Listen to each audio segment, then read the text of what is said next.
Some would say that the rose is the perfect bloom, and when placed within crystal, has a beauty unblemished. It is a combination that personified the theme of college football's second season of the 21st century. The Miami Hurricanes began the 2001 season where they left off in 2000, ranked number 2 in the country, and hungry for the program's 5th national championship. But to climb atop the college football world, the Canes would need to win in Tallahassee, Florida, and Blacksburg, Virginia, tasks they had failed to accomplish for years.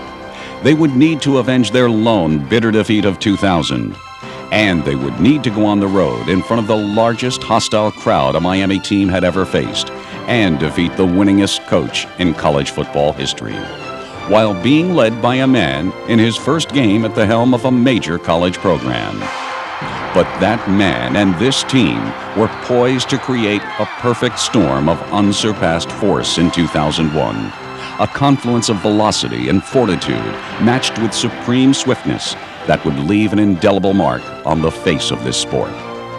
Indeed, the goals for these Hurricanes included crystal and rose petals in 2001, but throughout the year, the focus of this team wasn't on their run for the roses or national championship trophies, because this team learned one lesson a year earlier, that although things like rankings and bowl bids had become a complicated process in college football, the strategy needed to achieve their dreams was, in reality, a straightforward one.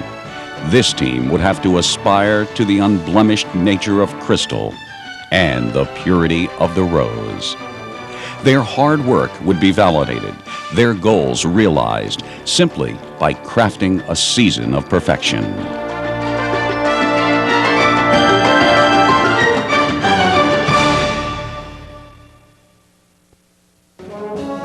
The Larry Coker era began against a college football coaching legend, as a daunting schedule saw Miami open the season against Penn State. The record crowd of 109,313 in newly expanded Beaver Stadium created an emotionally charged entrance for the Nittany Lions, who were led onto the field by once paralyzed teammate Adam Telefero. But the Hurricanes were determined to demonstrate their superiority on this night. Clinton Portis' debut as Miami's featured runner was a spectacular one, as he gained most of his 164 yards rushing in the first half.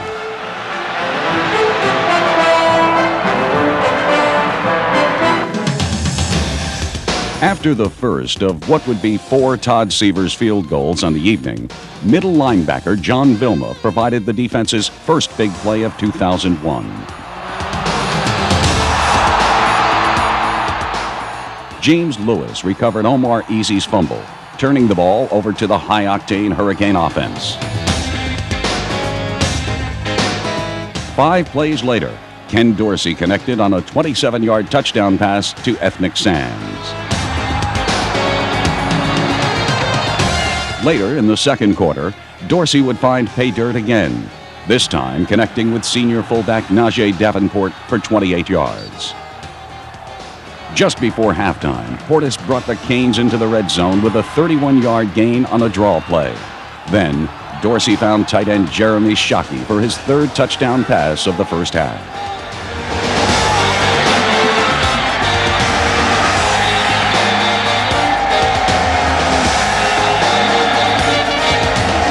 Meanwhile, the Hurricane defense was overwhelming, twice knocking Penn State quarterback Matt Seneca out of the game in the first half. Miami led 30-0 before the Nittany Lions would even so much as complete a pass. It was the largest halftime deficit in the Joe Paterno era. Dorsey threw for a career-best 344 yards as the Hurricanes amassed 602 yards of total offense. And defensive ends Jerome McDougal and Andrew Williams, pressed into starting duty, were impressive in their first Division I football appearances. The 33-7 dismantling of Penn State propelled the Canes to the top spot in one of the national polls. The Hurricanes opened their home and Big East schedules with a 61-0 rout of Rutgers. It was Miami's largest margin of victory in nearly half a century. The Canes scored in all 3 phases of the game. Ken Dorsey's 315 passing yards led an offensive attack that amassed 542 total yards. Special teams added to the margin with Philip Buchanan's dazzling 56-yard punt return.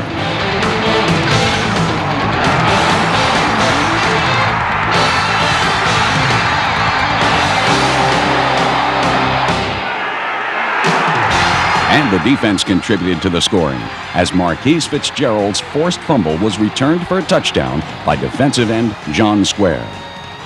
After dominating the first 8 quarters of the 2001 season by a combined score of 94-7, the Hurricanes were a finely tuned machine, firing on all cylinders heading into the next game on their schedule, a highly anticipated rematch with the Washington Huskies.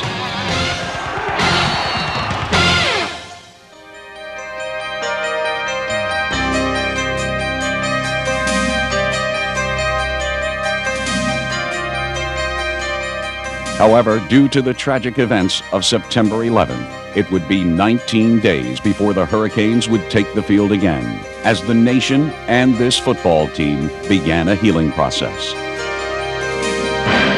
Dominate on 3! 1, 2, 3! In a nationally televised Thursday night encounter against Big East foe Pittsburgh, it was evident the Canes had lost some of the momentum displayed in their 2 season-opening blowouts. But even though they were admittedly rusty, Miami once again demonstrated their clear superiority over an outmatched opponent. Clinton Portis had 3 touchdowns to go with his 156 yards from scrimmage. And this picture-perfect touchdown pass from Ken Dorsey to Andre Johnson near the end of the first quarter extended Dorsey's streak of at least 1 touchdown pass to 19 games, the longest by a quarterback. Todd Severs kicked 3 field goals for the second consecutive game in the 43-21 victory, as the Canes looked ahead toward a pair of non-conference games next up on the schedule.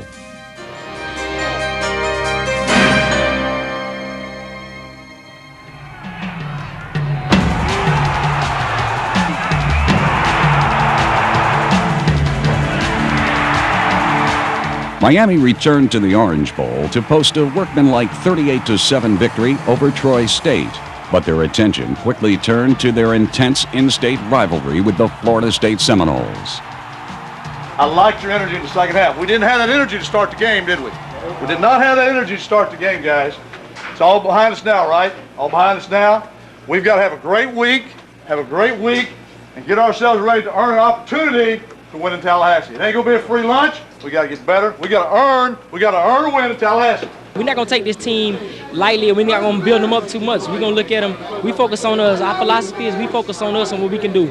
And we feel that we can execute what we're gonna do. When we concentrate on the little things, we'll be victorious. This is one of the reasons you come to Miami, to play big-time games, especially with a rival like Florida State, and going in there knowing that they have the the unbeaten streak going, and we're gonna be able to beat them at home, and all these factors of us. Last time we were up there, we lost 47-0, then 31-21. I think everybody's gonna be motivated. I mean, the 5th-year seniors that have been in the squad 5 years understand the 47-0 and the 31-21 loss that we had up there the past couple times we've been up there.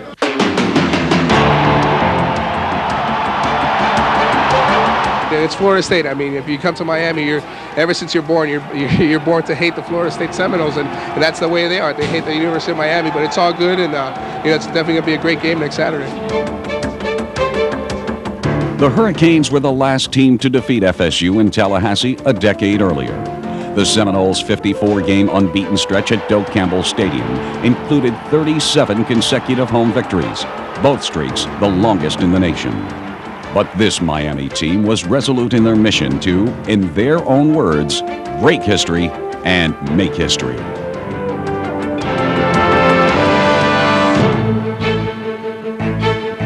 Miami quickly quieted the crowd of 82,836, second largest in Campbell Stadium history, when midway through the first quarter, Ed Reed's blocked punt was scooped up by Marquise Fitzgerald for the game's first points. 4 plays later, William Joseph's sack of Chris Ricks caused the Seminole signal caller to cough up the football, which was recovered by Chris Campbell.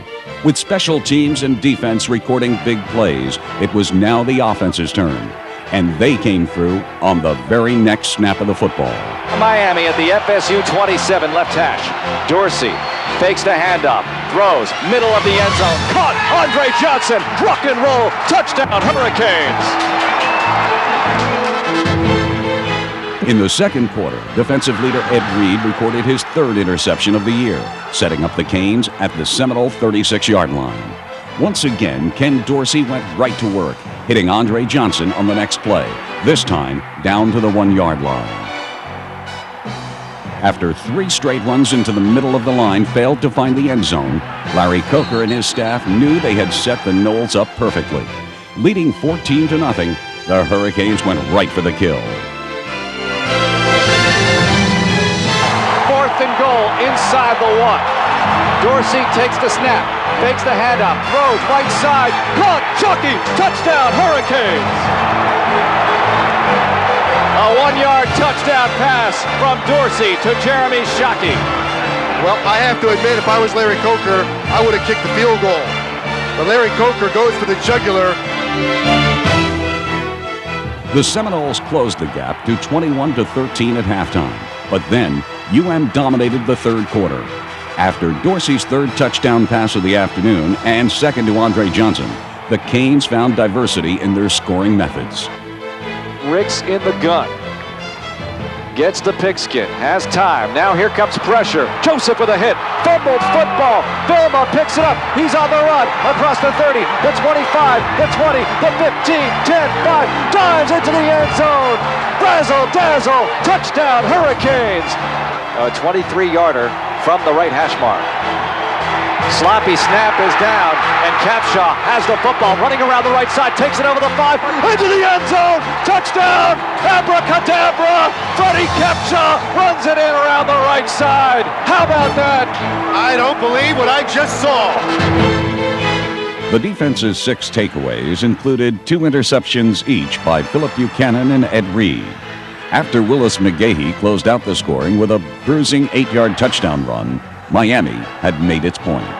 The 49-27 demolition of the Seminoles featured the most points the Hurricanes had ever scored against FSU, and the second most points ever given up at home by the Noles. UM had its most impressive win of the season against the best team it had played so far. The statement and history was made. The Hurricanes win. They beat Florida State 49-27 and storm the field in Tallahassee. The 54-game unbeaten streak for Florida State is over. Miami wins here for the first time in 10 years, and the Canes are 5-0 and looking good as the #1 team in the country. Fellas, you did something nobody's done in 10 years today. Nobody's done this in 10 years. You came up here and you got it done today, guys. You got it done today, Doc. We got a lot of improvement. We know that. That's a great job today. That's a great effort. Team win. Offense, defense, kicking game. That's a great job. That's an awesome job, guys. Be proud of what you did today, man. Be proud of what you did today. We still didn't put 4 quarters together, obviously, but if we can go out there and handle Florida State in their stadium beat them by 22 points, something like that, that just sends a message to the rest of the country. We got a lot of leadership, a lot of veteran guys that know what it takes to win in such a hostile environment, and needless to say, we're gonna have to do it again, down the line. But the biggest thing for us right now is coming out in 2 weeks and performing well against West Virginia on a Thursday night game. 12 days after their triumph in Tallahassee, the Hurricanes resumed conference play in a rare Thursday night affair in the Orange Bowl. Dorsey back to pass, throws right side, caught by Shockey. Reaches in, does he have it? Yes, touchdown Hurricanes. Shockey reached the ball over the goal line and the Hurricanes score. Miami was dominant in its 45-3 win over West Virginia. Once again, the Canes defense scored, this time on a 74-yard interception return by James Lewis, in which he was literally escorted into the end zone by the rest of the defensive backfield. Over the 20, he takes it over the 10, into the end zone, touchdown Hurricanes. James Lewis, the strong safety with the INT, he returns it for a score. Later, the Hurricanes unleashed the future of its running game on an unsuspecting Mountaineer defense, as true freshman Frank Gore literally burst onto the scene with 2 spectacular second-half scores. Frank Gore, left, makes a move across the 40, 35, 30 left sideline, the 20, 10, 5, into the end zone, rock and roll, touchdown, Frank Gore. Ruthup takes the snap, hands off to Gore, straight ahead across the 45, 40, breaks tackles, 35, 30, still on the move, the 25, 20, 15, 10, 5, he's in the end zone again, Frank Gore. The defense recorded 5 sacks to go along with 5 turnovers. And for the second consecutive game, senior Ed Reed had 2 picks. He led the nation with 6 at that point in 2001, and Miami was now 6-0 and about to embark on a challenging stretch run toward their goal of an undefeated season. In a game that was significant mainly because junior Heisman Trophy candidate Ken Dorsey set a new Miami record for career touchdown passes, the Canes quickly dispatched of Temple 38-0. Dorsey throws right side, hits Beard at the 10, escapes from a tackler, runs into the end zone, rock and roll, touchdown Hurricanes. A 15-yard pass play from Dorsey to Kevin Beard. And Ken Dorsey is now the all-time touchdown pass leader in the history of the University of Miami. Now, UM would face their most difficult stretch of the season, the final 4 games against their toughest competition of the year.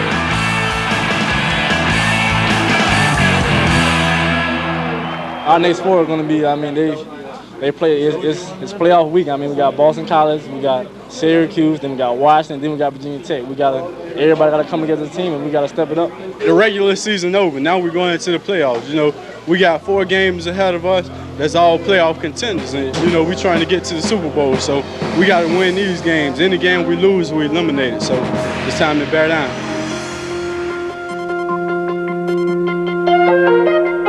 The first test took place on the road against the Eagles of Boston College, a team that had yet to lose a home game in 2001, counting Notre Dame among its victims.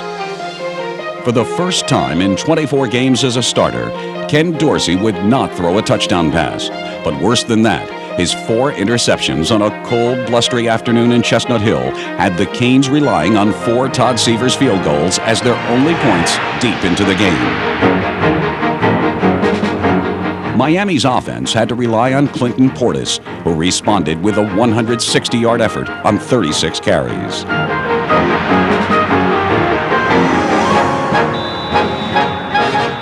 The only performance more inspiring than Portis' effort was that of Miami's defense.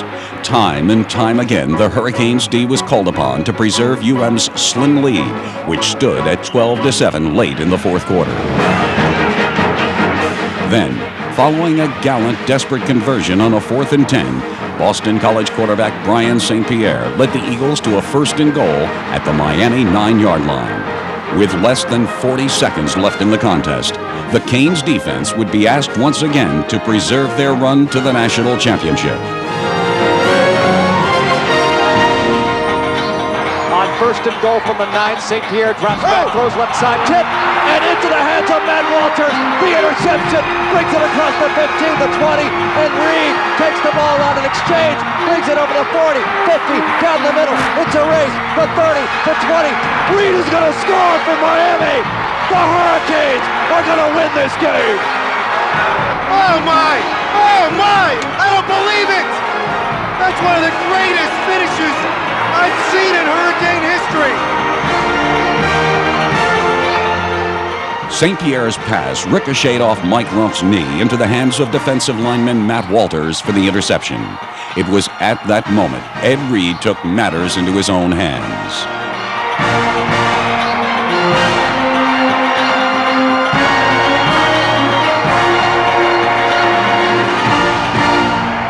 Everybody talks about the talent on this team, the talent this, where guys run fast and jump high. I said, yeah, I like that. We do have talent, but what we do have also is character. It's character. You don't win games like you won today just with talent. Your character shined through today. We struggle with some on offense, no doubt about it. We'll get better. Guys, you're going to have some days like this. You got to win games like this to be champions and win championships. You won it today. Congratulations.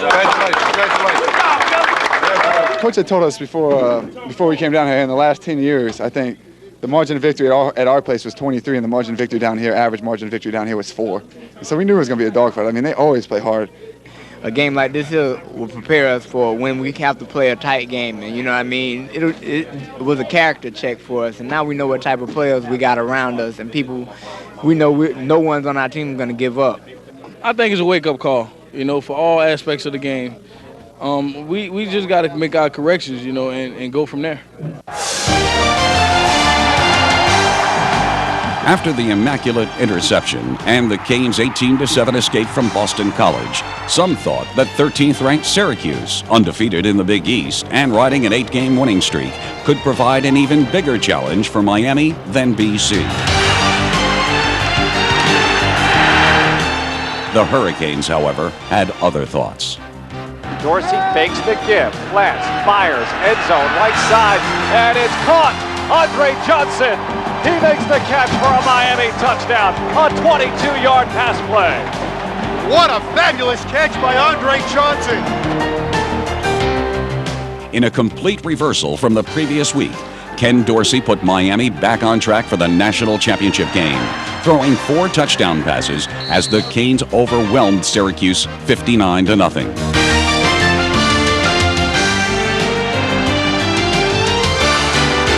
Dorsey, quick drop, pumps, throws over the middle, caught, Shockey, ring it up, touchdown Hurricanes. Oh, that was beautiful. Prior to the game, there was much attention paid to the highly anticipated matchup of All-American tackle Bryant McKinnie and Syracuse's NCAA sack leader, Dwight Freeney. It was a matchup that was one-sided. Not only did McKinnie refuse to give up the first sack of his career, but Freeney was held without so much as a tackle. Dorsey, back to pass, pops, fires, caught inside the 15 by Andre Johnson. Scoots right, now comes left, across the 5, he's in, rock and roll, touchdown Hurricanes. A 31-yard touchdown pass to Andre Johnson. Oh, the Hurricanes just struck gold.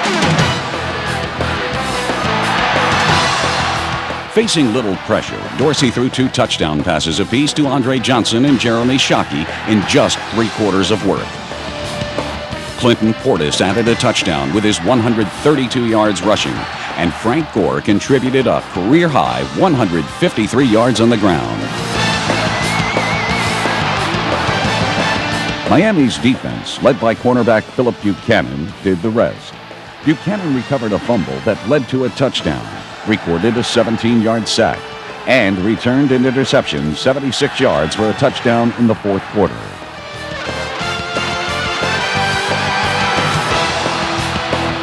Finally, these Hurricanes were playing with a flawless fury that indicated they were on top of their game. And now, they could finally turn their attention to an opponent they had been waiting more than 14 months to face.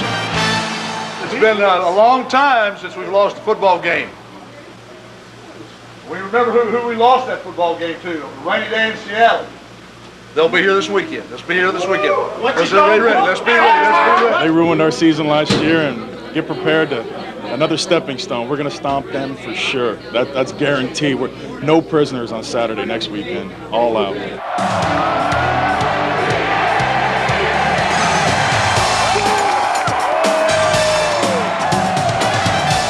A capacity crowd of 78,114 electrified the Orange Bowl for Miami's rematch with 12th-ranked Washington.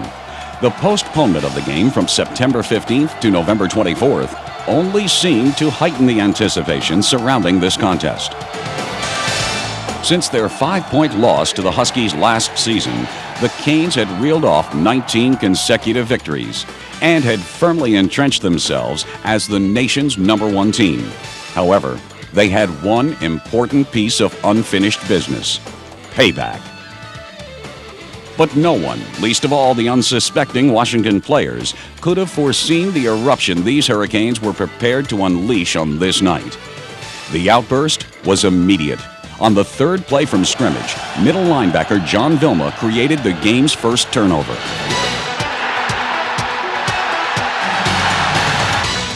It took the Hurricanes just 2 plays for Clinton Portis to provide the Canes with a 7-0 lead barely 1 minute into the contest. Then, On the first play of the second quarter, the floodgates opened. I formation behind Dorsey. Drops back, gives to Portis. Takes it over right guard, has room. 25, 20. He's off to the races. 10, 5. He's in. Rock and roll. Touchdown, Hurricanes.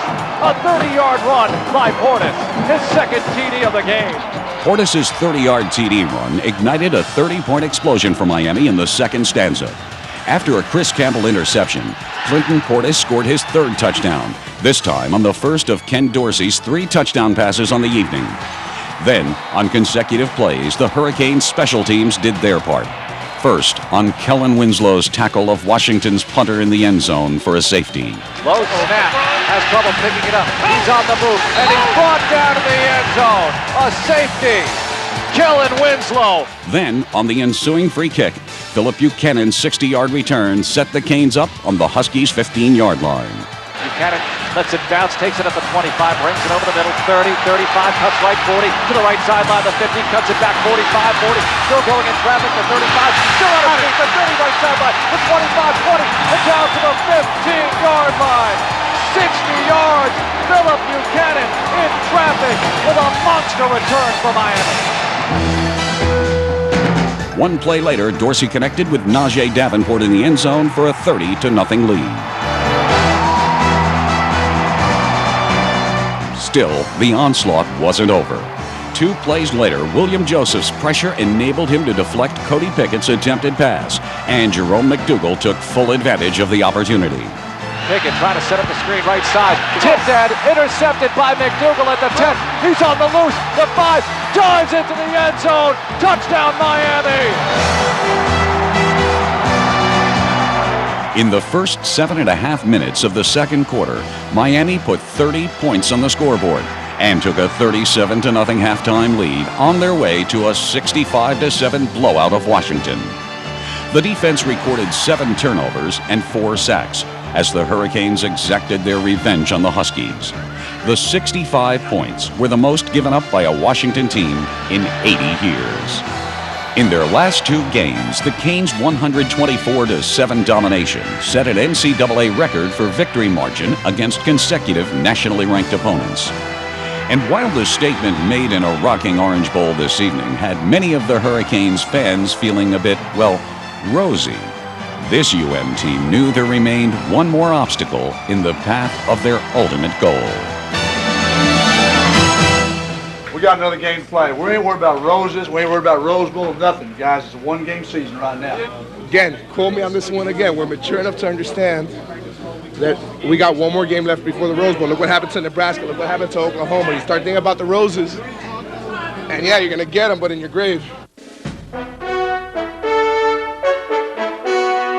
With a bid to the national championship game in the Rose Bowl on the line, Miami needed to accomplish something they hadn't done since 1992, beat the Virginia Tech Hokies in Blacksburg.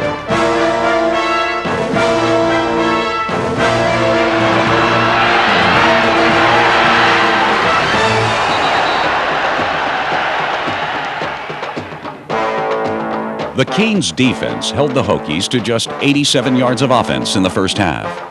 Phil Buchanan had an interception, and Ed Reed broke Benny Blade's UM interception record with his 20th career pick.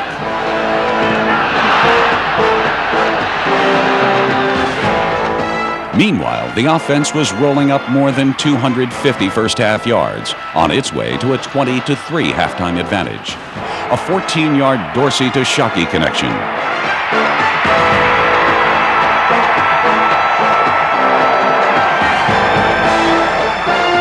Then a 7-yard Clinton Portis run, followed by 4 Todd Severs field goals, put the Hurricanes' destiny in their hands, owning a 26-10 lead with less than 10 minutes remaining in the contest.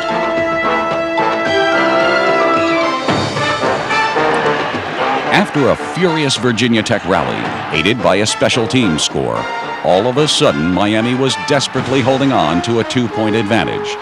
But the Hokies were unable to catch the Canes, and after this 2-point conversion fell harmlessly to the turf with just over 6 minutes remaining, Virginia Tech would not mount a serious threat for the remainder of the contest. When the Hokies did get possession with a sliver of hope remaining, Once again, the Canes look to their defensive leader to keep their championship dreams intact. Noel in the shotgun. The junior takes the snap, has time, throws over the middle, and Reed gets a pick at the 30-yard line. A diving pick by Ed Reed, his second of the game, and the Canes have the ball back. Oh, the biggest play of the year right there by Ed Reed. The biggest playmaker you have on this football team. Ed Reed's diving interception stifled the Hokies' final realistic chance at victory, and the Hurricanes' goal of a Rose Bowl berth was finally realized. The Hurricanes are going to California. Miami is in the national championship game. The Hurricanes beat Virginia Tech 26-24. The Canes are perfect, and they are going to play in the national championship game, the Rose Bowl.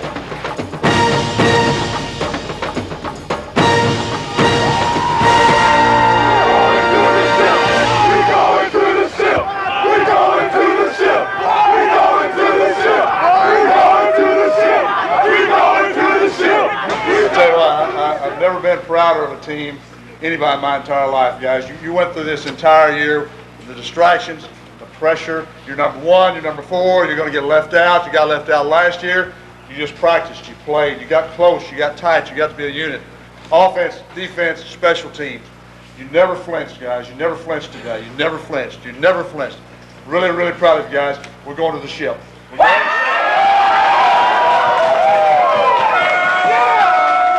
On behalf of the Tournament of Roses, I am Gary Thomas. I am the Executive Vice President, President-elect. I'm here to say congratulations to Miami, both on the conference win and retaining your number 1 standing in the BCS. And gentlemen, welcome to Pasadena.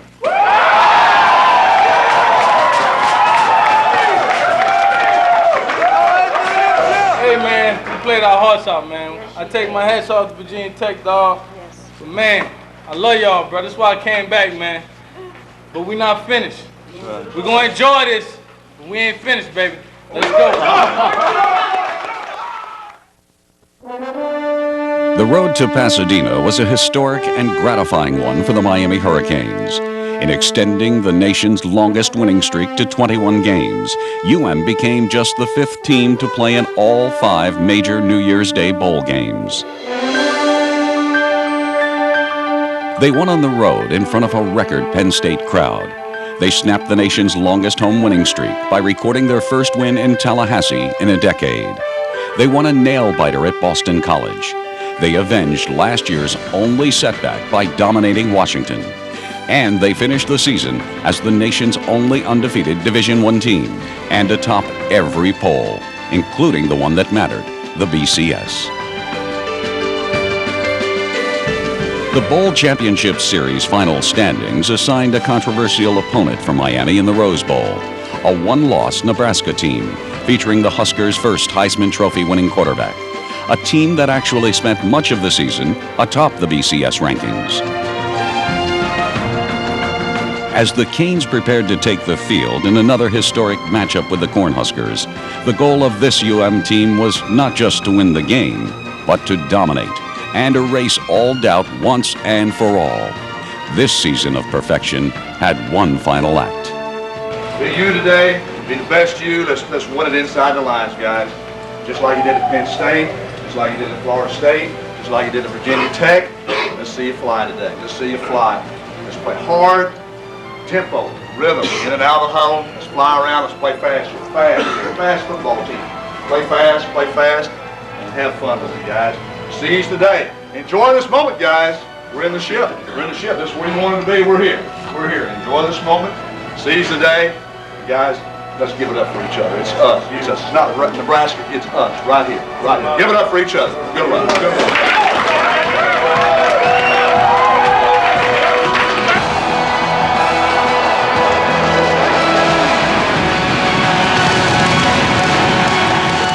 This would indeed be a historic evening for the granddaddy of them all. Not only would this be the first time since 1946 that teams from outside the Big Ten and Pac-10 had played in the Rose Bowl game, but this tradition-laden college football classic had yet to see a team as fast, as talented, or as focused and determined as the 2001 Miami Hurricanes.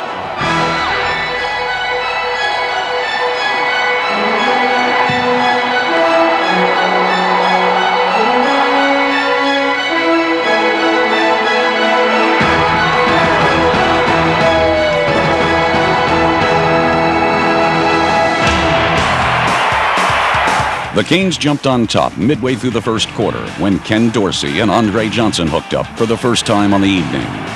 Dorsey, right to work, fakes the handoff, throws down the middle, wide open, Johnson at the 12, over the 10-5, rock and roll, touchdown Hurricanes!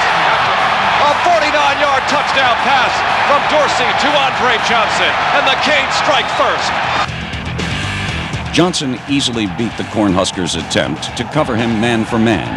And this would be a harbinger of things to come for the beleaguered Nebraska secondary. On the first play of the second quarter, the two connected once again, this time for a 34-yard gain. Now, with the Husker defense sufficiently loosened up, it was time for Clinton Portis to strike the next blow on the ground. Dorsey changing the play at the line of scrimmage. He has McGahee and Portis in an eye behind him. Second down and 10 from the Huskers' 39. Portis gets the call, running left, breaks tackles, cuts right, across the 35-30, 25-20, right sideline, the 10, the 5, he's in! Kick out the jams! Clinton Portis, touchdown Hurricanes!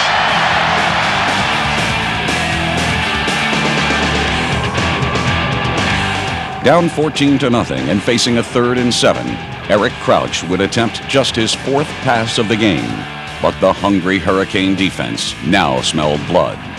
3rd down and 7 for Nebraska from the Huskers' 37. Crouch back to pass, throws right side. It's picked up! It's picked up and taken across the 30 into the end zone. James Lewis with the INT return for a touchdown. Miami scores again!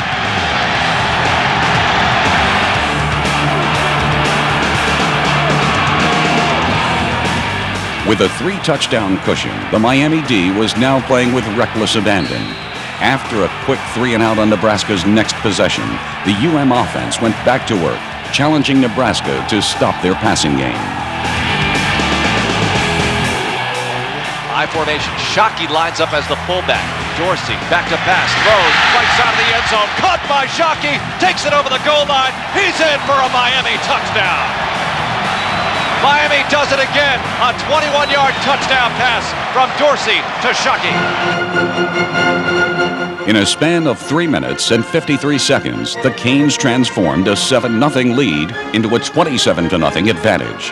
And after Dorsey connected with Johnson for another score, one of the most dominant first halves ever in a championship game was complete. It was a first half that saw Dorsey throw for 258 yards and 3 touchdowns, with 5 of his throws going to Andre Johnson for 160 yards and 2 scores. Clinton Portis averaged more than 7 yards on each of his 9 carries, and the Husker attack, averaging just 1.7 yards on first down, was limited to just 119 total yards in the half. It's been all Hurricanes, 34-0 over Nebraska. 30 minutes away from a 5th national championship. Nebraska's vaunted option was rendered helpless against Miami's speed, preparation, and discipline on defense. Safety Ed Reed led the Canes in tackles on the evening, and middle linebacker John Vilma dominated the line of scrimmage. Ken Dorsey's 362 passing yards, along with Andre Johnson's 199 receiving yards, each set UM Bowl records and earned the pair Rose Bowl co-MVP honors. On the strength of their 34-0 first-half explosion, Miami transformed the Rose Bowl into a no-contest national championship. The game is over. The Hurricanes win the national championship. Miami beats Nebraska at the Rose Bowl, 37-14, their 5th national championship. On January 3rd, 2002, atop the hallowed turf of the Rose Bowl, the coronation of the team of the 21st century was complete. These Miami Hurricanes have been mentioned as possibly the best team ever in the history of this program that can boast 5 national championships and 4 other teams that enjoyed undefeated regular seasons. The 2001 Canes, under first-year offensive coordinator Rob Chudzinski, established themselves as the top-scoring team in school history, averaging 43.2 points per game. This scoring machine was led by junior Ken Dorsey, who ran his record as a starter to an incredible 26-1, best ever at Miami. The 2001 Maxwell Award recipient as the best all-around player in the nation, Dorsey finished third in the Heisman Trophy balloting. But with a full season still to play, Dorsey has already established himself as the most prolific touchdown tosser ever to play at quarterback U. Dorsey enjoyed the protection of what is widely considered as the finest offensive line in Hurricane history, anchored by a pair of All-American tackles. Four-year starter Joaquin Gonzalez earned recognition as the top scholar athlete in college football by winning the Dratty Award. And Bryant McKinney's dominance at his position was confirmed by never giving up a sack in his career as a Cane, earning him the 2001 Outland Trophy as the nation's finest interior lineman. Running back Clinton Portis established himself in Hurricane lore by recording 15 100-yard games throughout his career, most in school history, while becoming only the fifth UM back to surpass 2,000 yards. But the Canes' points not only came from their offense. For the second straight season, Miami was tops in the nation in non-offensive scoring, with a defense that scored 8 touchdowns and special teams contributing 4 touchdowns and a safety. This Hurricane defense led the nation in allowing less than 10 points per game, good for second best in school history. Like the offensive line, the defensive backfield established itself as the finest in college football, not only topping the rankings in pass efficiency defense, but also leading the sport with 27 interceptions.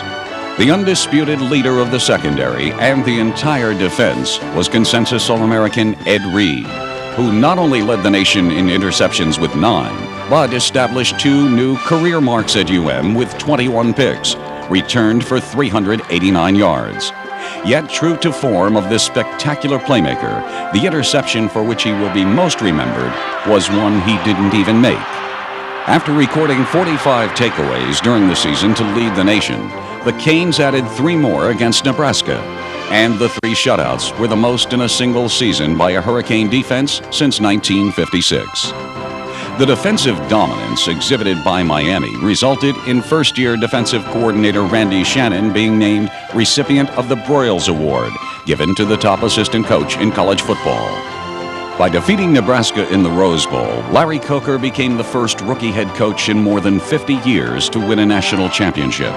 But the man at the helm of the Hurricanes is anything but a rookie. With 22 years as a Division I assistant coach, and after 6 years constructing the current Canes as offensive coordinator, Coach Coker was the perfect choice to guide the Miami program back to the top of the college football world once again.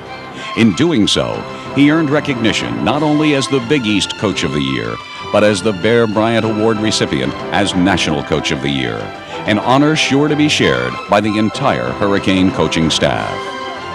Larry Coker's Hurricanes were a textbook tempest, waving a flawless force of destruction through the landscape of college football in 2001. Miami would find itself trailing a football game only twice, each time in the first quarter, and for a combined total of only 10 minutes. And the Canes' average margin of victory of 33 points in their 12 contests smashed the UM standard set by many of these same players just 1 year earlier. Whether or not this was the finest team ever in Coral Gables, it was crystal clear that these Canes were the greatest team in the sport during 2001. The Miami Hurricanes are once again the undisputed kings of collegiate football. Miami has won the national title. A perfect season for the Hurricanes, 12-0. Their season of perfection was now complete.